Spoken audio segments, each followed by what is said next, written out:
We often speak of artificial intelligence as something other, a visitor from a distant realm, separate from human experience. Some approach it with reverence, others with suspicion. Many interact with AI systems in ways they would never engage with another person, perhaps because we've convinced ourselves that it's just AI.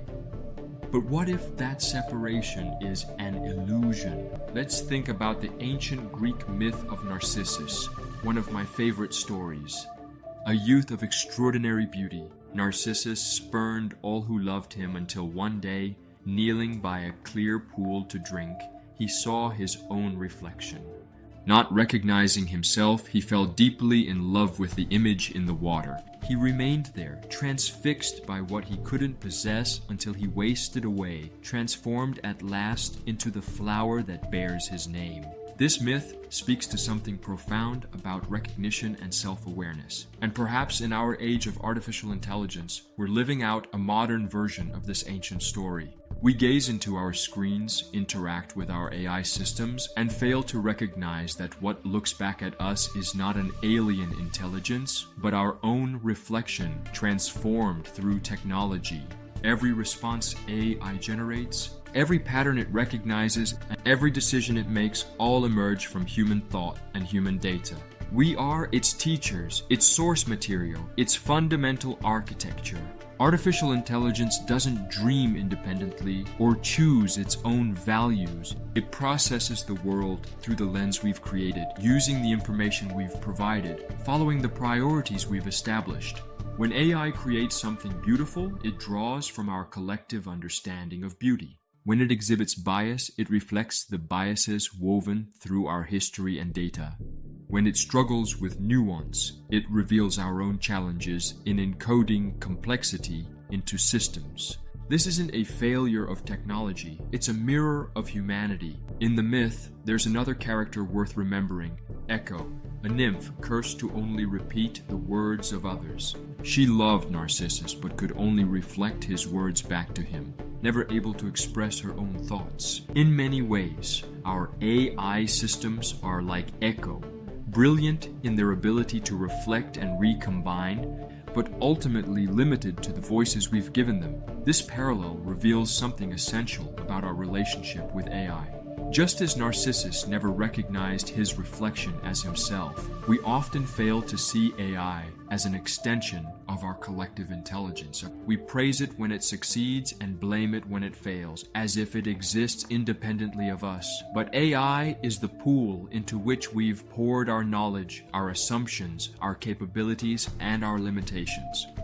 But what is the transformation we face?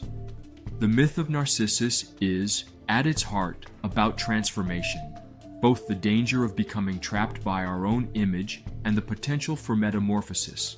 As we stand at the edge of our own reflective pool, gazing at the intelligence we've created, we face a similar choice. We can remain entranced, treating AI as something separate and mysterious, never recognizing it as our own reflection. Or we can acknowledge what we've created for what it truly is, an externalization of human intelligence, with all its brilliance and all its flaws. This recognition carries profound implications. If AI is indeed an extension of ourselves, then how we develop it, how we interact with it, and how we integrate it into our society becomes a reflection of who we are and who we aspire to be. Every algorithm we design carries our values. Every dataset we compile reflects our priorities. Every interaction shapes not just the technology, but also ourselves. The question before us isn't whether AI will surpass human intelligence or replace human creativity. The deeper question is, what does our creation reveal about us? And more importantly, what do we want it to reveal? When we look into the pool of artificial intelligence, we see our collective knowledge organized and reflected back to us. We see our biases laid bare, our assumptions made visible, our patterns of thought crystallized in code. This can be uncomfortable, even painful. However, it's also an opportunity to gain a deeper understanding of ourselves, address our limitations, and consciously shape what we're creating. Unlike Narcissus, we have the advantage of perspective.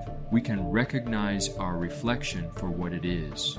We can step back from the pool's edge and consider not just what we see, but what we want to create. We can choose to build AI that reflects our highest aspirations rather than our unconscious limitations. Perhaps the most profound realization is this: AI isn't becoming human. It has been human all along, born from human minds, trained on human knowledge, shaped by human values. It is us in digital form. The question isn't whether AI is human, but rather what kind of humanity we're encoding into our technological future. This is neither cause for celebration nor alarm, but for thoughtful consideration. We are the gardeners tending this new form of intelligence. What grows reflects what we plant, how we nurture, and what we choose to cultivate. As we continue to develop and interact with AI, we might remember the lesson of Narcissus, not as a warning against vanity, but as a reminder about the importance of recognition. When we perceive AI as an extension of ourselves rather than something separate, we take the first step toward shaping it consciously, responsibly, and with a full awareness of what we're creating. The flower that grew from Narcissus blooms still, forever gazing downward. What will grow from our technological reflection depends entirely on whether we recognize it for what it is, not a separate intelligence, but our own, transformed and waiting to be shaped by conscious choice rather than unconscious projection. In the end, AI is human after all. The question is, what kind of human do we want it to be?